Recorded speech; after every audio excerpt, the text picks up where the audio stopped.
Next point बघा, the heat engine cycle and the PV diagram.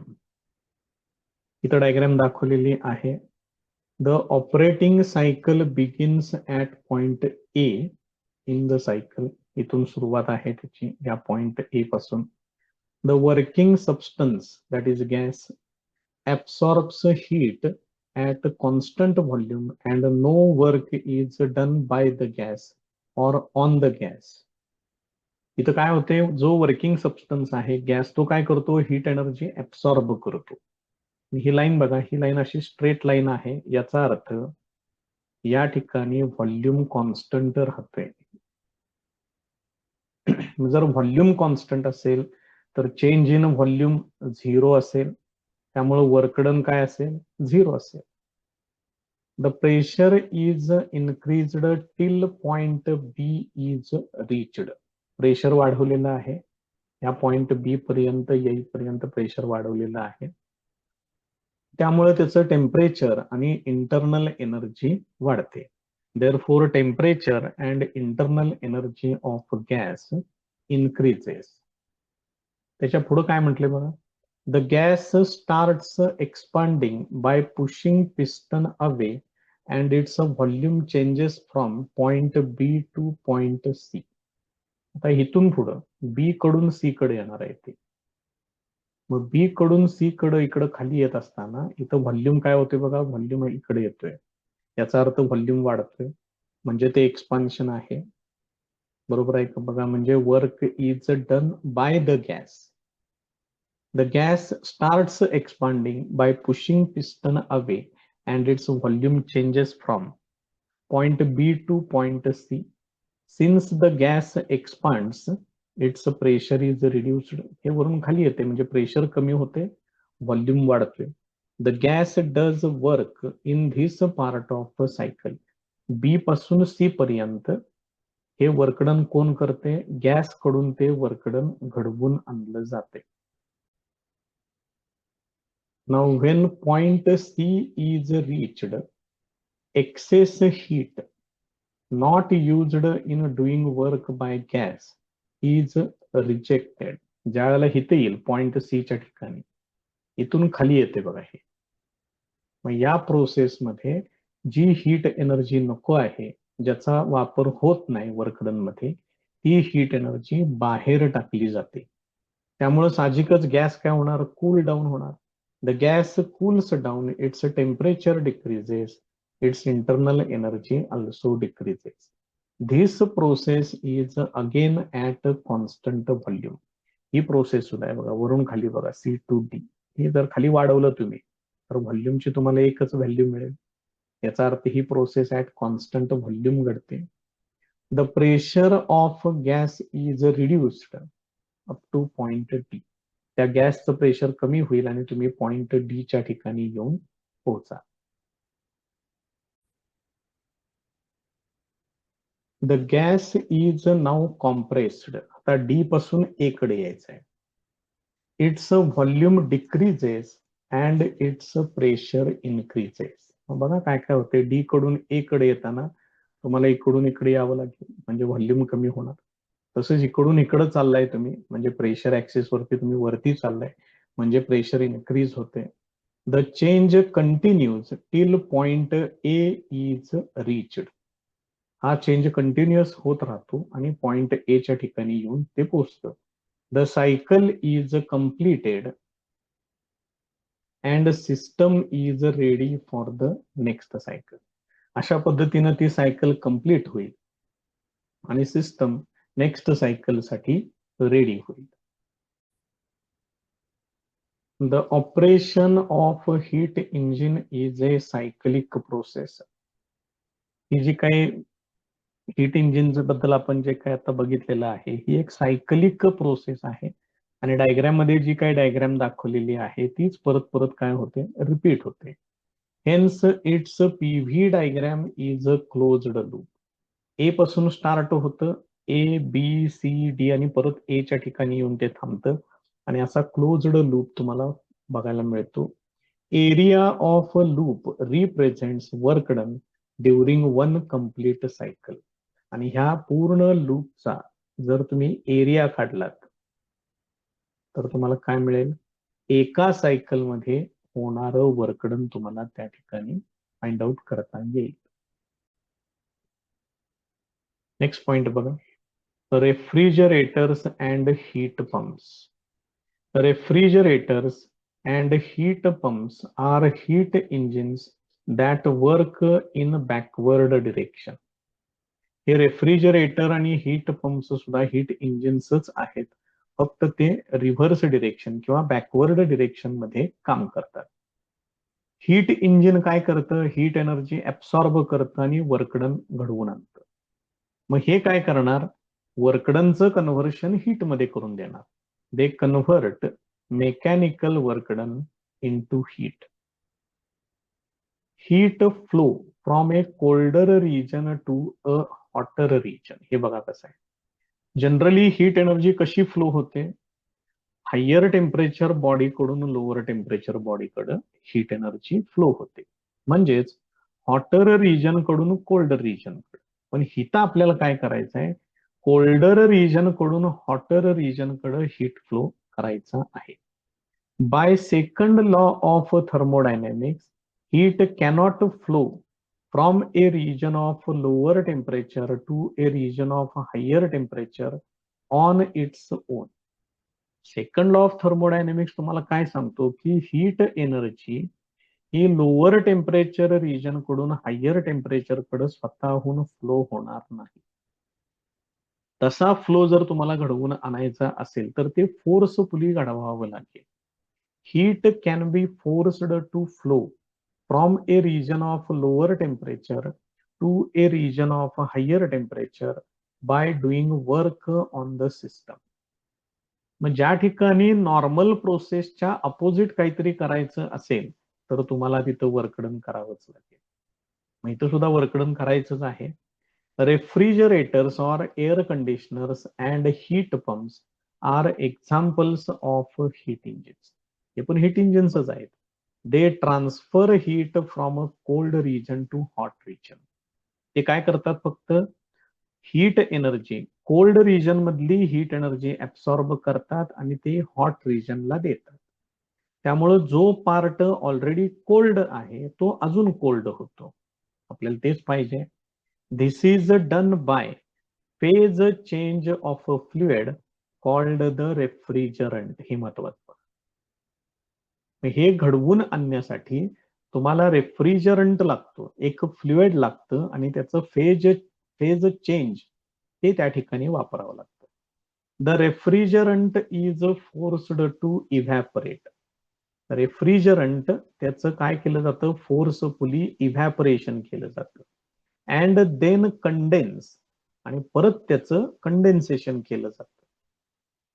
सक्सेसिव्हली decreasing and increasing its pressure. त्याच्यासाठी तुम्हाला काय करावं लागेल, सक्सेसिव्हली म्हणजे one after another, decreasing and increasing its pressure. पहिल्यांदा त्याचं प्रेशर डिक्रीज करा, परत इन्क्रीज करा, त्याचं इव्हॅपरेशन होईल, कंडेन्सेशन होईल. Hence it can pump energy from a region at a lower temperature to a region of higher temperature. त्यामुळे ते काय करेल, लोअर टेम्परेचर रिजन मधून एनर्जी पंप करेल, म्हणजे एनर्जी काढून घेईल आणि ती हायर टेम्परेचर रिजन कडे त्याला एक्झॉस्ट करेल किंवा रिलीज करेल. It extracts heat of vaporisation of refrigerant from cold region. ते काय करतं, तो जो रेफ्रिजरंट आहे त्याला लागणारं heat of vaporisation cold region मधून एक्स्ट्रॅक्ट करतं and rejects it to hotter region outside the refrigerator. आणि ती जी काही हीट एनर्जी ते ऍब्सॉर्ब करतं कोल्ड रिजन मधून, ती रेफ्रिजरेटरच्या बाहेरच्या बाजूला जो हॉटर रिजन आहे त्याच्यामध्ये सोडून देत. This results in cooling down cold region further. याच्यामुळे काय होतं, जो रिजन ऑलरेडी कूल आहे त्याला अजून कोल्ड करण्यामध्ये मदत होते.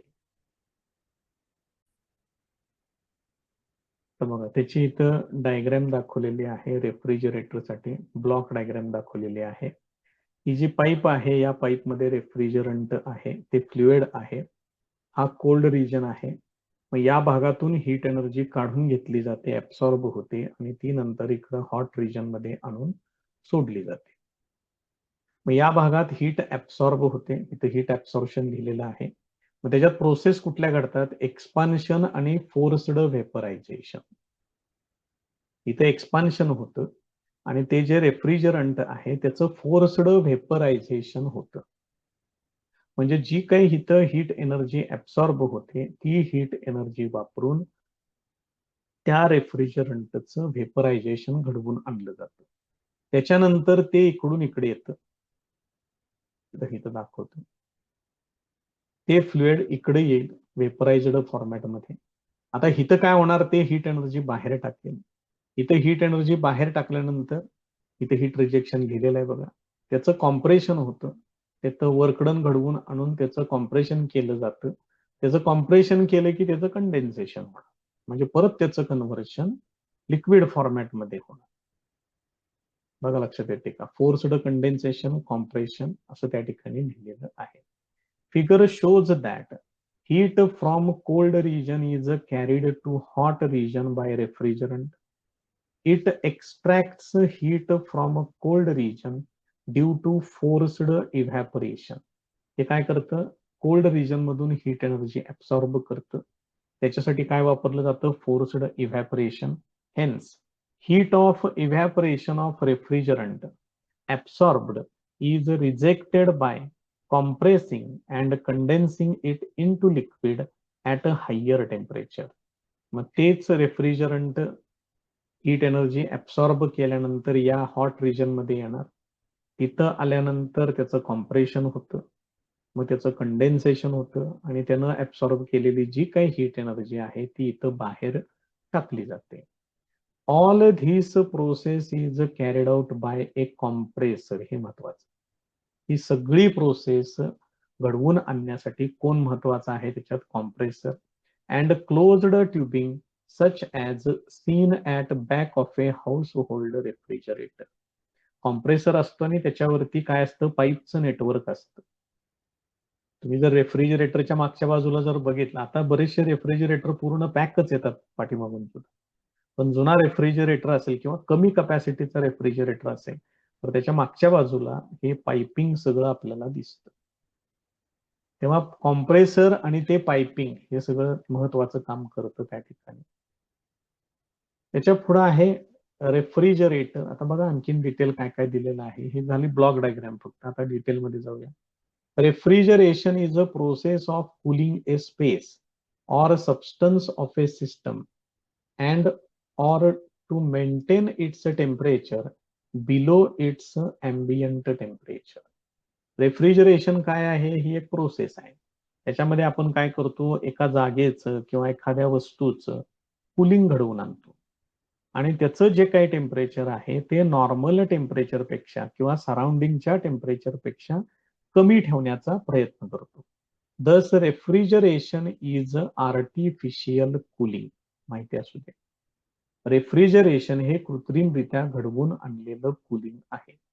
A refrigerator extracts heat from a cold region, that is inside a chamber or compartments, and delivers it to surrounding, that is atmosphere, and further cools the cold region. हे आपण वाक्य माझ्या मते 3 ते 4 वेळा सांगितले आतापर्यंत. रेफ्रिजरेटर काय करतं? जो कोल्ड रिजन आहे, मग कोल्ड रिजन रेफ्रिजरेटरच्या आत असतो, त्याच्यातून हीट एनर्जी एक्स्ट्रॅक्ट करतं, काढून घेतं आणि ती हीट एनर्जी बाहेर टाकतं. त्यामुळे काय होतं? जो रिजन कोल्ड आहे आधीपासून तो अजून कोल्ड केला जातो. Thus we feel warm air behind a working refrigerator. त्यामुळे जर तुम्ही वर्किंग रेफ्रिजरेटरच्या मागच्या बाजूला जर चेक केलं तर तिथं तुम्हाला गरम जाणवतं, वॉर्म जाणवतं. But it's interior is cold. मात्र त्याचा आतला जो भाग आहे तो मात्र कोल्ड असतो, कूल असतो. An air conditioner also works on similar principle. Air conditioner सुद्धा एसी ज्याला म्हणतो आपण, तो सुद्धा याच पद्धतीनं काम करतो. Figure shows mechanism used in a typical refrigerator. बघूया आता ते फिगर कुठं आहे ते. ही डायग्राम आहे रेफ्रिजरेटरसाठी. इम्पॉर्टंट डायग्राम करून ठेवा. It consist of A compressor. हे बघा इथं आहे compressor.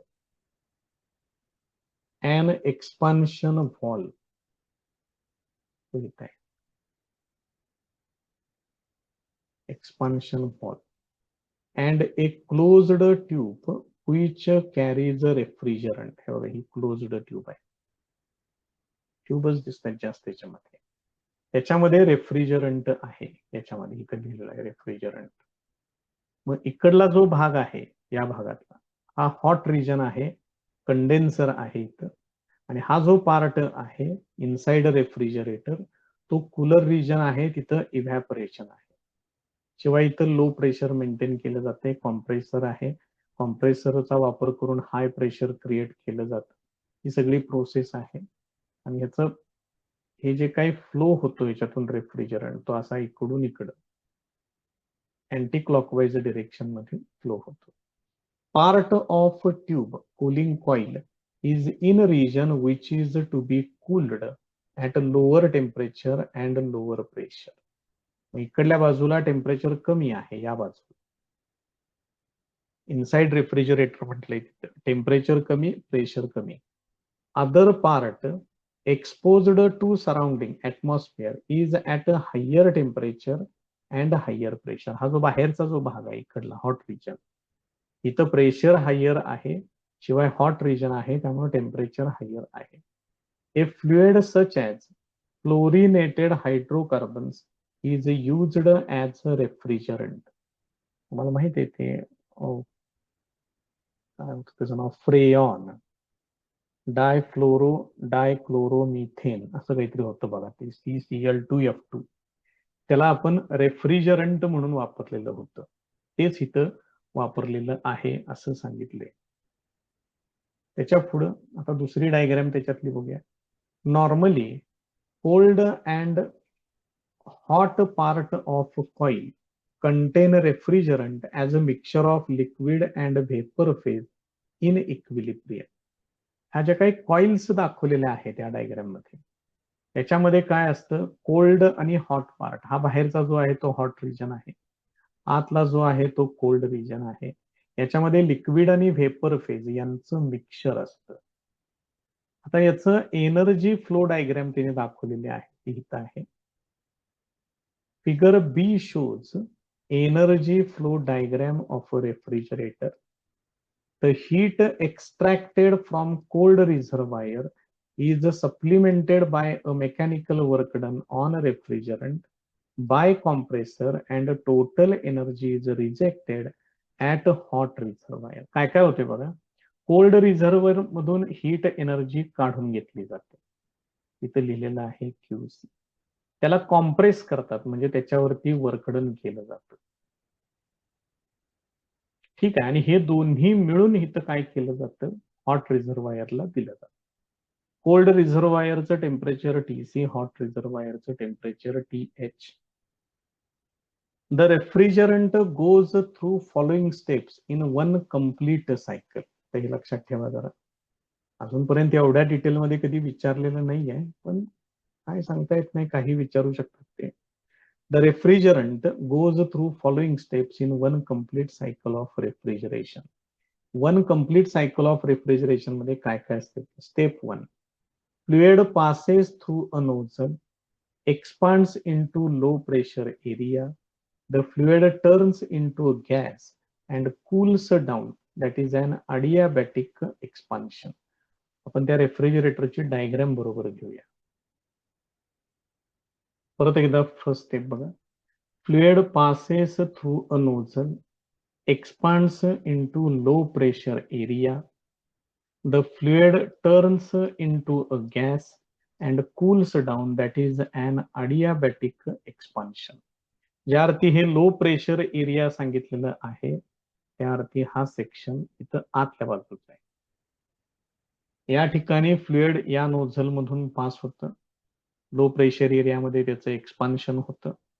Fluid turns into gas, फ्लुइडचं कन्व्हर्शन गॅसमध्ये होतं. तो कूल डाऊन होतो, त्याला म्हणायचं adiabatic expansion. Cool gas is in thermal contact with inner compartment of fridge. हा जो कूल गॅस आहे या कॉइल मधून, तो या फ्रीजच्या आतल्या कंपार्टमेंटच्या कॉन्टॅक्ट मध्ये येतो.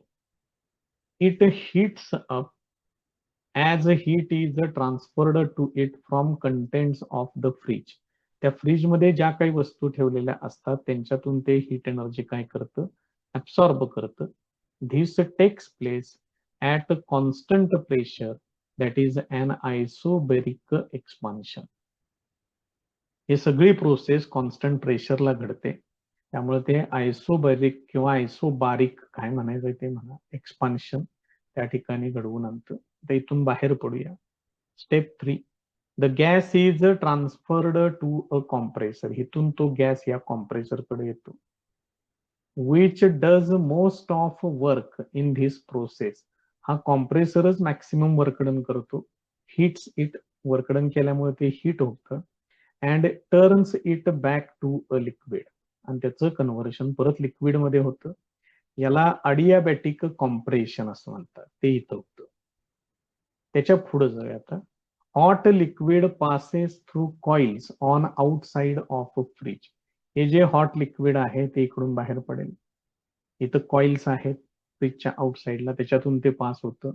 And heat is transferred to the atmosphere. आणि इथून ती हीट एनर्जी ऍटमॉस्फिअरला दिली जाते. That is an isobaric compression. हे आयसोबेरिक कॉम्प्रेशन आहे. त्यामुळे कुठं काय आहे ते व्यवस्थित लक्षात ठेवा. The compressor is driven by an external energy source. हा कॉम्प्रेसर बाहेरून त्याला एनर्जी दिली जाते आणि मग तो रन होतो. It does work W on working substance during each cycle. प्रत्येक वेळेला हा जो गॅस आहे तो इकडून आल्यानंतर त्याचं कॉम्प्रेशन घडवून नंतर त्याचं कन्व्हर्शन लिक्विड मध्ये केलं जातं. हे सगळं काम हे कॉम्प्रेसर करतो. कॉम्प्रेसर हाच त्याच्यातला महत्वाचा घटक आहे. नेक्स्ट पॉइंट आहे परफॉर्मन्स ऑफ रेफ्रिजरेटर. आणि बरंच काय काय दिले. ही डायग्रॅम तेवढी व्यवस्थित लक्षात ठेवा. इथं काय होते बघा, या क्यूसी मध्ये हे कॉम्प्रेसरनं केलेलं वर्कडन ऍड होतं आणि क्यू एच तयार होतं. म्हणजेच क्यू एच इक्वल टू काय पाहिजे, क्यू सी प्लस डब्ल्यू पाहिजे. हे महत्वाचं. त्याच्यासाठी ही डायग्रॅम बघून ठेवा. मग कोइफिशियंट ऑफ परफॉर्मन्स असतो, एफिशियन्सी नसते. रेफ्रिजरेटरला कोइफिशियंट ऑफ परफॉर्मन्स असतो किंवा त्याला क्वालिटी फॅक्टर असं सुद्धा म्हणतात. मग त्याचा फॉर्म्युला आहे K equal to Q C upon W. मग याच्यावरून डब्ल्यू इक्वल टू काय येईल, Q H minus Q C. हे इकडे घ्या फक्त, Q H minus Q C होणार. याच्यामध्ये वापरा हा फॉर्म्युला, लक्षात ठेवा, important.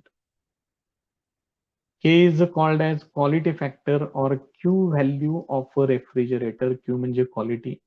For a typical household refrigerator, K is approximately equal to 5. जो घरगुती रेफ्रिजरेटर असतो त्याच्यासाठी ह्या कोइफिशियंट ऑफ रेफ्रिजरेटर परफॉर्मन्सची व्हॅल्यू किंवा के ची व्हॅल्यू, क्वालिटी फॅक्टरची व्हॅल्यू 5 असते. Capacity of refrigerator is expressed in litre. रेफ्रिजरेटरची कपॅसिटी लिटर मध्ये सांगतात. 165 लिटर, 265 लिटर या पद्धतीने असते ते. It is the volume available inside a refrigerator. ते काय सांगतं की रेफ्रिजरेटरच्या आतमध्ये किती लिटर व्हॉल्यूम अव्हेलेबल आहे. ह्या पद्धतीने त्याची कपॅसिटी डिफाईन केली जाते. नेक्स्ट पॉइंट बघा, air conditioner AC. Working of an air conditioner and refrigerator is exactly similar. It differs from a refrigerator only in volume of chamber or a room it cools down. तर एसीचं functioning हे refrigerator सारखंच असतं, फक्त refrigerator मध्ये volume कमी असतो. तर AC ज्या भागाला कूल करतो ते रूमचा व्हॉल्यूम थोडा बराचसा, थोडा म्हणणं चुकीचंच आहे, बराचसा जास्त असतो. For an AC air conditioner, evaporator coils are inside a room that is to be cooled and condenser is outside the room. ज्या इव्हॅपोरेटर कॉइल्स आहेत त्या रूमच्या आत असतात आणि कंडेन्सर जे आहे ते रूमच्या बाहेर. The air cooled by evaporator coils inside room is circulated by a fan placed inside AC unit. तर जे काही एअर कूलिंग केलं जातं इव्हॅपोरेटर कॉइल्सनं, ते कूल्ड एअर त्या रूम मध्ये सर्क्युलेट करण्यासाठी फॅनचा वापर केला जातो. The performance of an AC is defined by, त्याच्यासाठी हा फॉर्म्युला आहे K equal to mod KC divided by W. सगळीकडचे फॉर्म्युले करा व्यवस्थित, त्याच्यावरती बेस्ड प्रॉब्लेम्स आहेत, ते प्रॉब्लेम्स सोडवण्यासाठी हे सगळे फॉर्म्युले लागणार आहेत, त्यामुळे ते व्यवस्थित करा.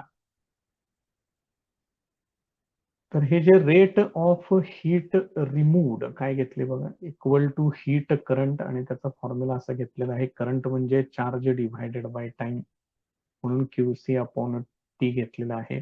Wear T is the time in which heat QC is removed. Heat current घेतलेलं आहे बरं का. करंटला कसं घेतो आपण, चार्ज अपॉन टाइम, तसं हीट करंटला त्यांनी काय केलंय, heat energy removed divided by time घेतले. Therefore, the coefficient of performance of an air conditioner is, मग हा फॉर्म्युला आहे K equal to QC upon W चा. मग QC इक्वल टू, हे बघा हे कसं आहे, heat current equal to QC upon T आहे. मग याच्यावरून QC इक्वल टू काय येणार, H इंटू टी, या फॉर्म्युल्यावरून ते इथं घेतलेलं आहे. वर्कडन, पॉवरचा बेसिक फॉर्म्युला आहे वर्कडन अपॉन टाइम, मग त्याच्यावरून work done equal to power into time येणार, ते इथे येणार. मग हे टी ला टी कॅन्सल होईल आणि H अपॉन पी असा फॉर्म्युला येईल. Typical values of KR 2.5 to 3 for a room AC और room air conditioner. Typical values ज्या आहेत त्या 2.5 पासून ते 3 पर्यंत आहेत. Capacity of an air conditioner is expressed in ton. एअर कंडिशनरची कपॅसिटी मात्र टन मध्ये सांगितली जाते. 1 टन आहे, 1.5 टन, 1.5 टनाचा AC आहे वगैरे. This capacity is expressed in terms of the equivalent amount of ice melted in a day, that is 24 hours. He capacity काय सांगितलं जातं, तेवढी हीट एनर्जी किंवा तेवढं त्याला थंड करण्यासाठी त्या रूमला जेवढा बर्फ लागतो त्या कपॅसिटीनुसार, म्हणजे त्यामुळे ती कपॅसिटी टन मध्ये सांगितली जाते. तेवढा आईस त्या ठिकाणी मेल्ट झाला पाहिजे 24 तासात. तर बघा, कपॅसिटी सांगण्याचे हे वेगवेगळे प्रकार, प्रत्येक ठिकाणी ते वेगवेगळं आहे सुद्धा, त्या पद्धतीने ते व्यवस्थित करून घ्या. त्याच्या पुढचा पॉइंट आहे heat pump. Heat pump works similar to a refrigerator. Heat pump हा रेफ्रिजरेटर सारखंच काम करतो. It is used to heat a building or a similar larger structure by cooling the air outside it.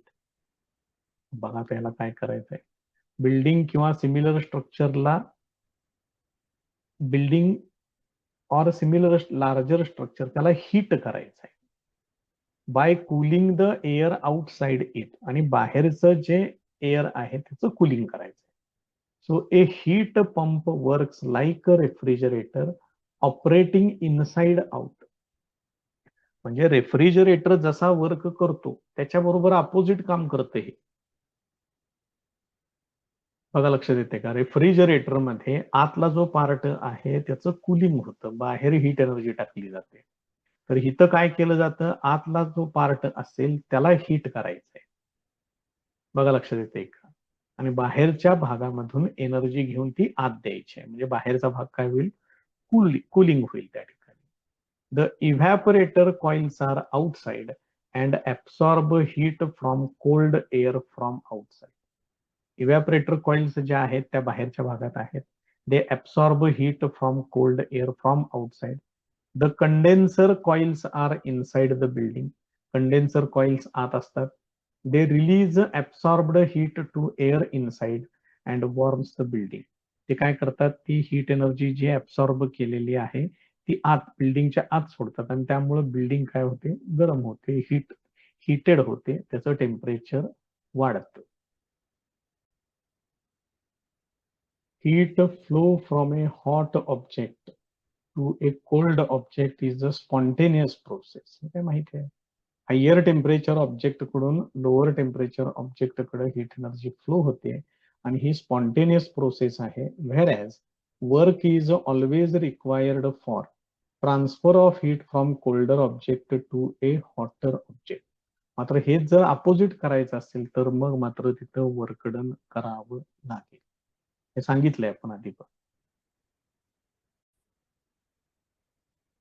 Next point बघा, second law of thermodynamics.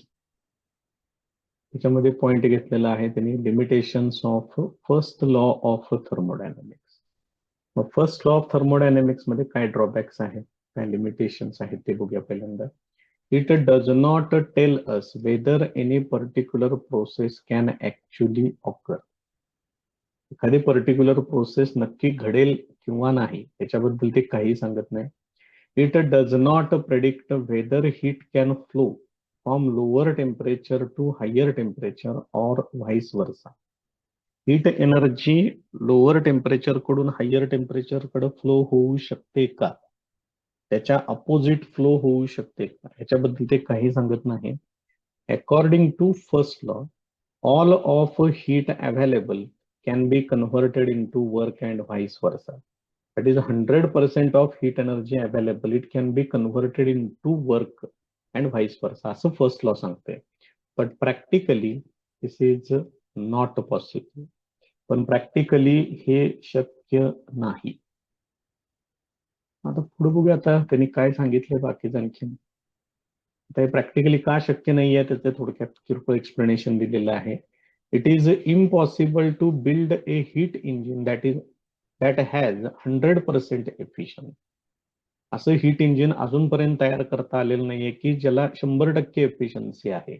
That is, it is not possible to build a heat engine that can completely convert heat into work. असं engine की जे ही सगळ्या heat एनर्जीचं conversion पूर्णपणे work मध्ये करेल, असं हीट इंजिन तयार करता आलेलं नाही आहे, शक्य नाही आहे. त्याच्यामध्ये काही ना काहीतरी लॉसेस हे असतातच. Similarly for a refrigerator it is impossible to remove heat without doing any work on a system. रेफ्रिजरेटरसाठी सुद्धा वर्कडन केल्याशिवाय तुम्ही हीट एनर्जी काढू शकत नाही. कारण रेफ्रिजरेटरमध्ये आपल्याला काय करायचं आहे, कोल्ड रिजन मधून हीट एनर्जी काढून घ्यायची आहे आणि ती हॉट रिजन मध्ये टाकायची आहे. म्हणजे हे नॉर्मल फ्लोच्या अपोजिट आहे. मग ते वर्कडन केल्याशिवाय होणारच नाहीये. That is the coefficient of performance of A refrigerator can never B infinite. त्यामुळे तो जो कोइफिशियंट ऑफ परफॉर्मन्स आहे रेफ्रिजरेटरचा तो इन्फिनिटी असू शकत नाही. कारण त्या फॉर्म्युल्यामध्ये ते जे वर्कडन आहे ते वर्कडन छेदामध्ये येतं. मग हे जर झिरो झालं, हे वर्कडन जर झिरो झालं तरच ह्याचा आन्सर काय येणार, इन्फिनिटी येणार. इन्फिनिटी येऊ शकत नाही. आता त्याचं स्टेटमेंट बघा, सेकंड लॉ ऑफ थर्मोडायनेमिक्सचं. It is impossible to extract an amount of heat QH. It is impossible to extract an amount of heat QH from a hot reservoir and use it all to do work W. बघा काय सांगितलं, it is impossible म्हणजे हे शक्य नाही आहे. काय शक्य नाही आहे, to extract an amount of heat QH from a hot reservoir and use it all to do the work W. तुम्ही हॉट रिझर्वायर मधून जेवढी हीट एनर्जी ऍब्सॉर्ब केलेली आहे QH, त्या सगळ्याचं कन्व्हर्शन वर्कडन मध्ये करता येणं शक्य नाही. Some amount of heat QC must be exhausted to cold reservoir. त्या ऍब्सॉर्ब केलेल्या QH इतक्या अमाऊंट मधून QC इतकी अमाऊंट तुम्हाला बाहेर टाकावी लागेल. This prohibits possibility of a perfect heat engine. आणि हे तुम्हाला हितच थांबवतं, कशापासून? परफेक्ट हीट इंजिन तयार करण्यापासून थांबवतं. It is also called as engine law or the engine statement of the second law of thermodynamics or Kelvin-Planck statement or first form of second law of thermodynamics. ही नावच बघा किती आहेत त्या एकाच लॉला. हा second law of thermodynamics आहे, त्याचा पहिला फॉर्म आहे हा. त्याला इतकी सगळी नावं त्यांनी दिलेली आहेत. Now figure A shows the practical heat engine. हे बघा, हॉट रिझर्वायर कडून QH इतकी हीट घेतलेली आहे, त्यापैकी QC इकडे गेलेली आहे या दिशेमध्ये, इथं QH आहे आणि त्याच्यातून वर्कडन थोडस बाहेर पडलेलं आहे. वर्कडन हे करावंच लागेल, त्याशिवाय तर काही ते होणार नाहीये. All heat engines lose some heat to the environment of a perfect heat engine. जेवढ्या काही हीट इंजिन्स आहेत ते काय करतात? एन्व्हायरमेंटला थोडी तरी हीट एनर्जी लूज करतात. All the heat QH extracted cannot be used to do work. जेवढी हीट एनर्जी घेतलेली आहे त्याचं सगळ्याचं कन्व्हर्शन वर्कडन मध्ये होत नाही. थोडी तरी हीट एनर्जी ही एक्झॉस्ट करावीच लागते, बाहेर टाकावी लागते. Figure B shows the energy flow diagram for perfect heat engine. ती आहे बघा. परफेक्ट हीट इंजिन मध्ये काय दाखवलंय त्याने? जेवढी हीट एनर्जी घेतलेली आहे इकडून इकडं, त्या सगळ्याचं कन्व्हर्शन वर्कडन मध्ये झालेलं आहे. कोल्ड रिझर्वायरला काहीच मिळत नाही, zero. Thus, efficiency of a heat engine is restricted by the second law of thermodynamics. अशा पद्धतीनं जी काही एफिशियन्सी आहे हीट इंजिनची ही रिस्ट्रिक्टेड आहे. Heat engine is one form of heat work conversion. Heat work conversion heat इंजिनचं basic आहे ते. For a refrigerator other form of work heat conversion takes place. Refrigerator मध्ये मात्र त्याच्या अपोजिट आहे, त्यामुळे ही जरा लक्षात ठेवा नावं. हीट इंजिन म्हटलं की हीट वर्क कन्व्हर्शन, रेफ्रिजरेटर म्हटलं की वर्क हीट कन्व्हर्शन. MCQ साठी वगैरे विचारू शकतात. It is not possible for heat to flow from a colder body to a warmer body without any work having been done to accomplish this flow. मग तेच वाक्य आहे, फक्त जरा थोडस वेगळ्या पद्धतीने सांगितलंय. It is a not possible म्हणजे हे शक्य नाही आहे. काय शक्य नाही आहे? हीट एनर्जी कोल्डर रिजन कडून हॉटर रिजन कडे फ्लो होणं शक्य नाही आहे. कोल्डर बॉडी कडून वॉर्मर बॉडी कडे फ्लो होणं शक्य नाही. जर ते फ्लो करायचं असेल तर त्याच्यावरती वर्क डन करावं लागेल. Without any work this is not possible. आपण हेच सांगतोय पहिल्यापासून की हीट एनर्जी जर हायर टेम्परेचर रिजन कडून लोअर टेम्परेचर रिजन कडे फ्लो करायची असेल तर काही करावं लागत नाही, ते ऑटोमॅटिकली घडतं. हायर टेम्परेचर कडून लोअर टेम्परेचर कडे त्याच्या अपोजिट करायचं असेल तर मग मात्र इथं वर्कडन करावं लागेल.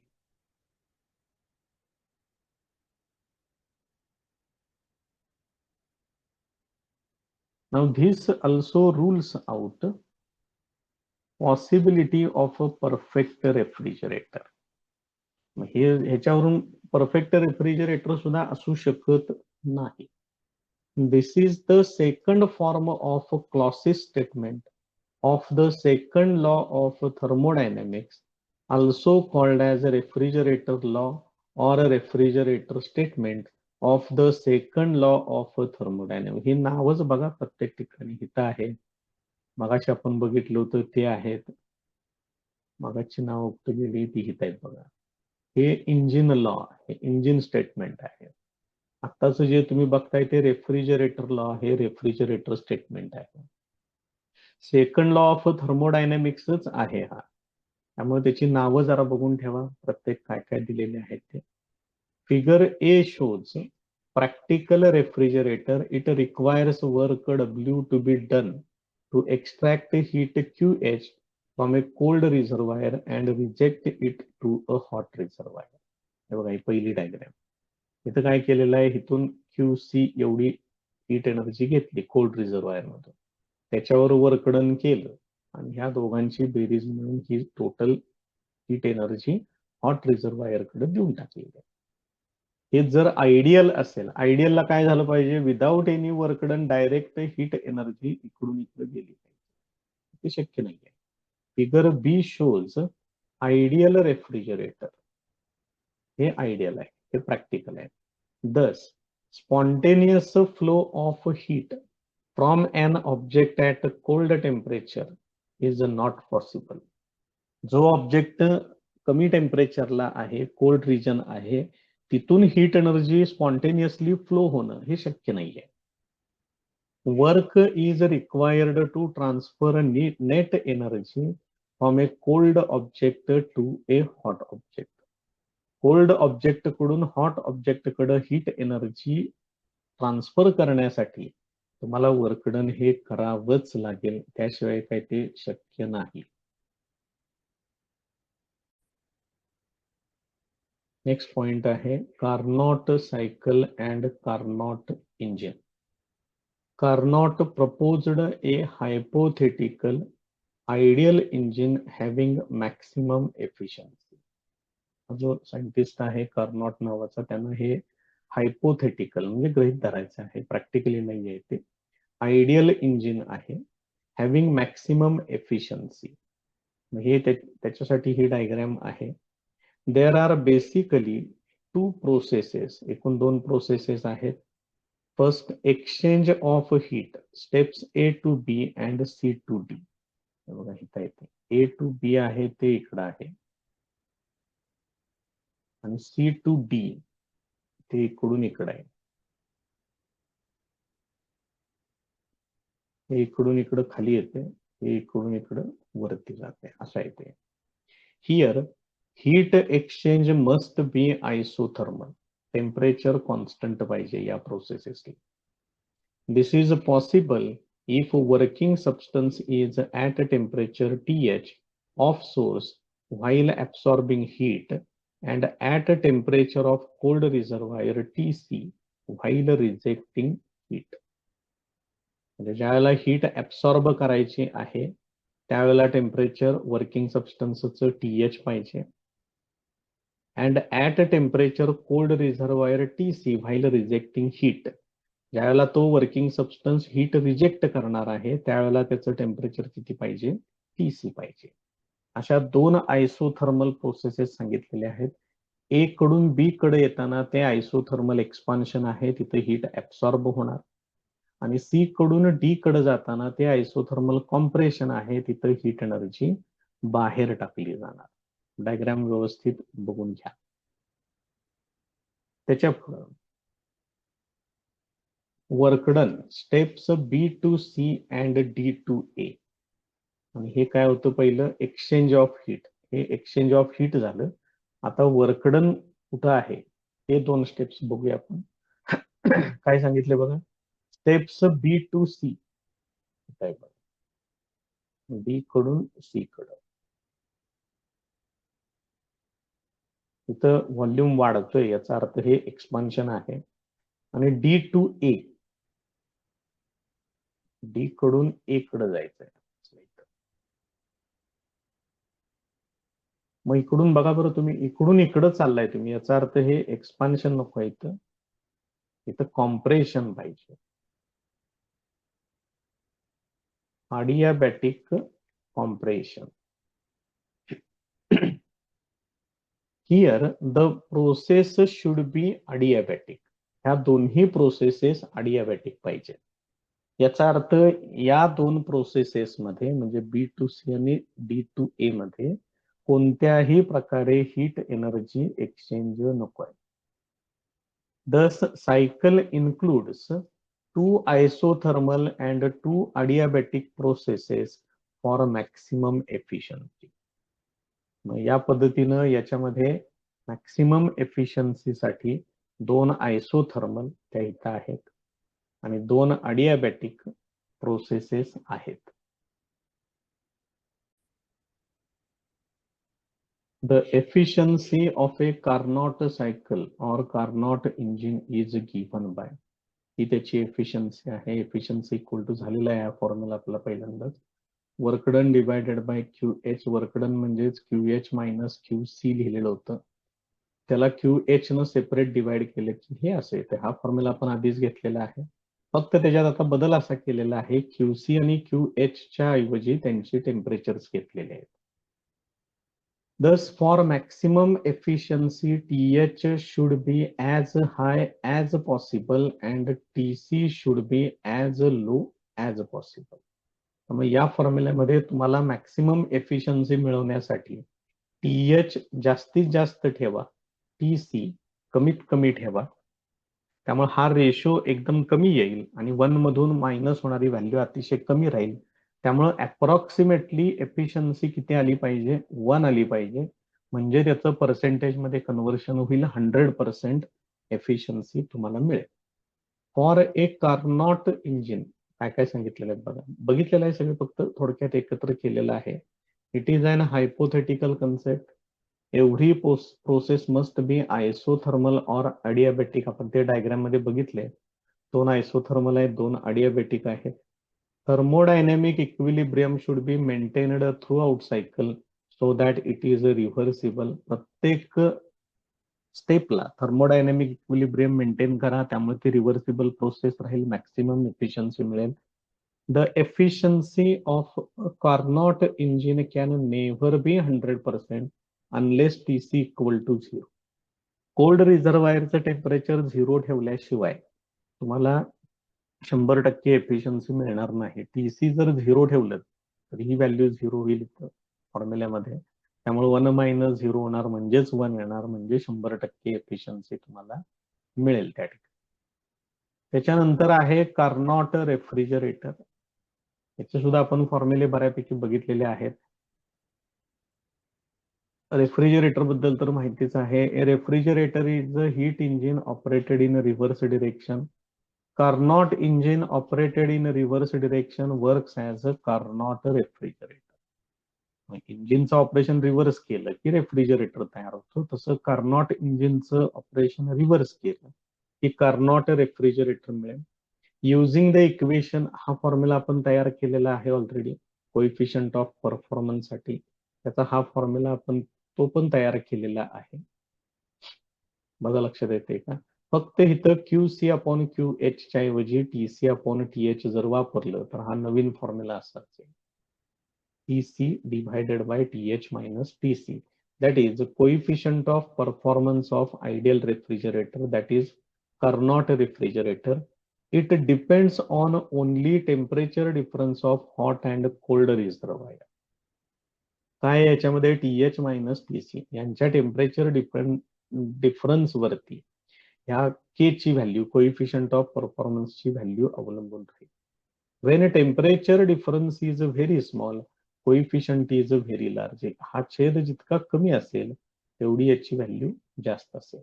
Thus, a large quantity of heat can be removed from lower temperature to higher temperature by doing very small amount of work.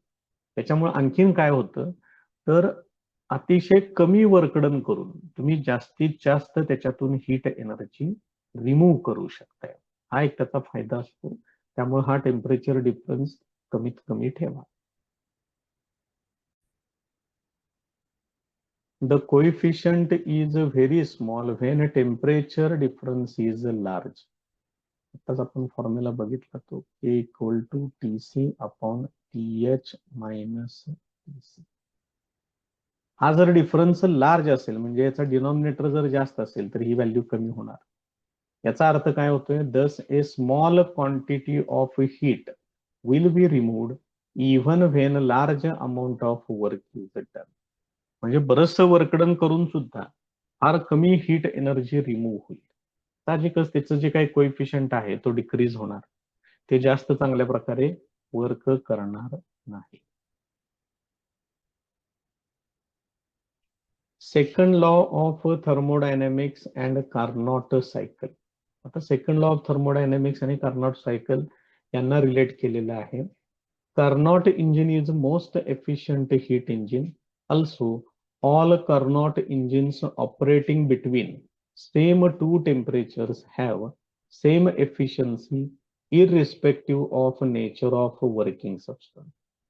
Carnot engine हे मोस्ट एफिशियंट हीट इंजिन आहे.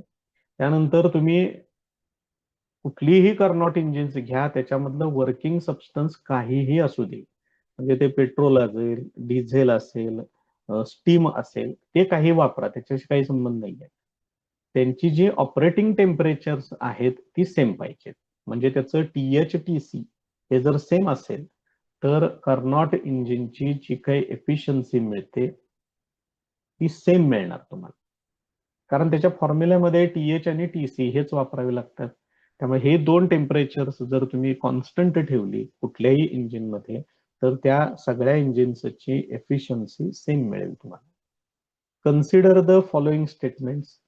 कार्नॉट engine is the most efficient heat engine. हे सगळ्यात efficient असे heat engine आहे. Efficiency of a Carnot engine is independent of its working substance.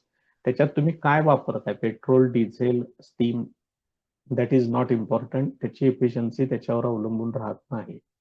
A Carnot refrigerator has a greater coefficient of performance among all the refrigerators working between the same two temperatures. इथं सुद्धा TH TC याचा काही संबंध नाहीये, त्या values fix ठेवायच्या फक्त. तर कार्नॉट रेफ्रिजरेटरची एफिशियन्सी सगळ्यात चांगली आहे. त्याची efficiency coefficient of performance quality factor वरून ठरवतात. तो क्वालिटी फॅक्टर किंवा कोएफिशियंट ऑफ परफॉर्मन्स चांगला येतो. त्याच्या पुढचा पॉइंट आहे स्टर्लिंग सायकल. बघा आणखीन एक सायकल त्या ठिकाणी आहे. The working substance used in Stirling engine is air, helium, hydrogen, nitrogen etcetera. पहिल्यांदा हे लक्षात ठेवा. स्टर्लिंग इंजिन मध्ये जो वर्किंग सबस्टन्स वापरला जातो तो काय काय असू शकतो, air, helium, hydrogen, nitrogen etcetera. All processes in Stirling cycle are reversible processes. सगळ्या प्रोसेसेस या रिव्हर्सिबल प्रोसेसेस आहेत. When gas is heated Stirling engine produces useful work. गॅसला हीट केलं की स्टर्लिंग इंजिन वर्क डन करतं. When work is done on the gas, it works as a refrigerator. This is reverse working of Stirling cycle. ज्यावेळेला gas वरती work done केलं जातं त्यावेळेला ते रेफ्रिजरेटर म्हणून ऍक्ट होतं. म्हणजे हीट इंजिनच्या opposite reverse working. This is reverse working of Stirling cycle. Stirling सायकलचं हे बरोबर रिव्हर्स वर्किंग सांगितलेलं आहे. The reversed Stirling cycle is extensively used in the field of cryogenics to produce extremely low temperatures or to liquefy air or gases. हे जे रिव्हर्स्ड Sterling cycle आहे म्हणजे त्याचं रेफ्रिजरेटर म्हणून जे वर्किंग आहे ते क्रायोजेनिक्स मध्ये वापरलं जातं. क्रायोजेनिक्स ही सेपरेट ब्रँच आहे, फिजिक्स मध्ये म्हणू शकताय, केमिस्ट्री मध्ये म्हणू शकताय, की जिथं लो टेम्परेचरला कोणकोणत्या प्रोसेसेस घडतात, त्या कशा घडतात त्याचा अभ्यास केला जातो. ते क्रायोजेनिक्स मध्ये आहे. So in the field of cryogenics to produce extremely low temperature to liquefy air. आता एक्स्ट्रीमली लो टेम्परेचर आहे म्हणजे हे लिक्विफिकेशन एअरचं वगैरे करू शकताय, गॅसेस सुद्धा करू शकताय. The ideal Stirling cycle has 2 isothermal processes AB and CD. काय ते बघा, हे बघा इथं AB आहे, हे एक येणार, हे वरून खाली येते, याचा अर्थ एक्सपान्शन आहे, व्हॉल्यूम वाढते. C to D. इथं खालून C कडून D कडे जायचंय म्हणजे व्हॉल्यूम कमी होणार, म्हणजे हे कॉम्प्रेशन आहे. 2 isochoric process BC and DA connect 2 isothermal processes. कुठल्या आहेत त्या, BC. इथं व्हॉल्यूम कॉन्स्टंट आहे, त्याचा अर्थ हे आयसोकोरिक आहे. इथं पण व्हॉल्यूम कॉन्स्टंट आहे, त्याचा अर्थ हे पण आयसोकोरिक आहे. BC and DA. Heat is absorbed at constant temperature TH and rejected at constant temperature TC. हा जो वरून खाली आलेला जो काही ग्राफ आहे पहिला, तर पुढे टेम्परेचर लिहिले बघा TH. त्यामुळे इथं जी काही हीट ऍब्सॉर्ब होते ती TH या टेम्परेचरला हीट एनर्जी ऍब्सॉर्ब होते.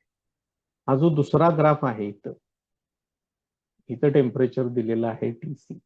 मग C to D इकडून इकडं जाताना हीट एनर्जी रिजेक्ट होते. ती हीट एनर्जी रिजेक्ट कुठल्या टेम्परेचरला होते?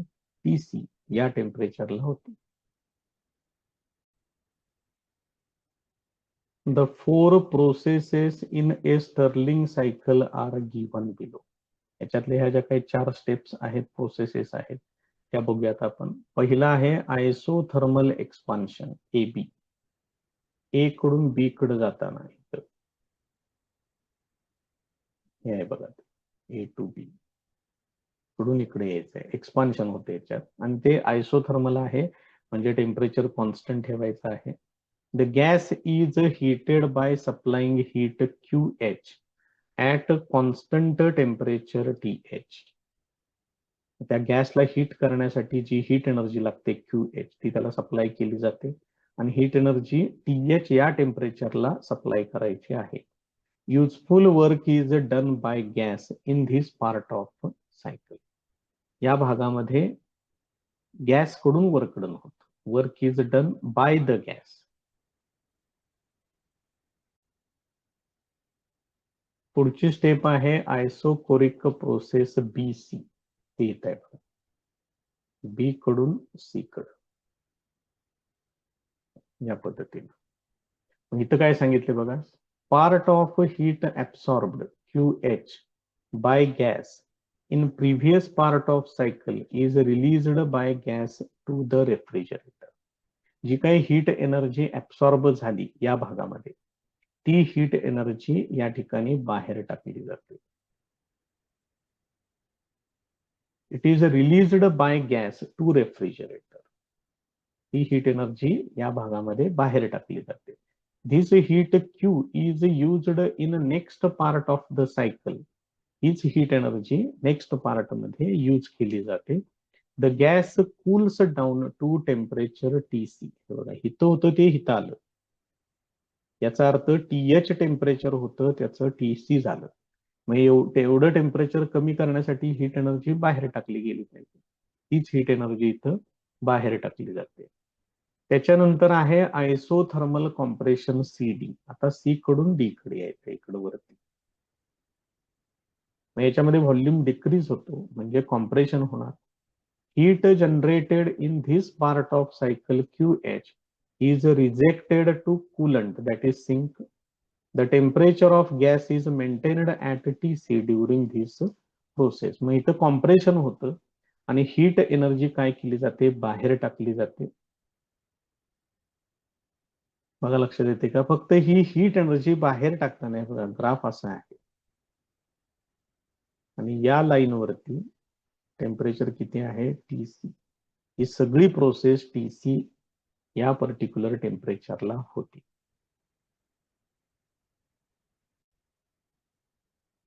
याच्यातली last step isochoric heat absorption DA.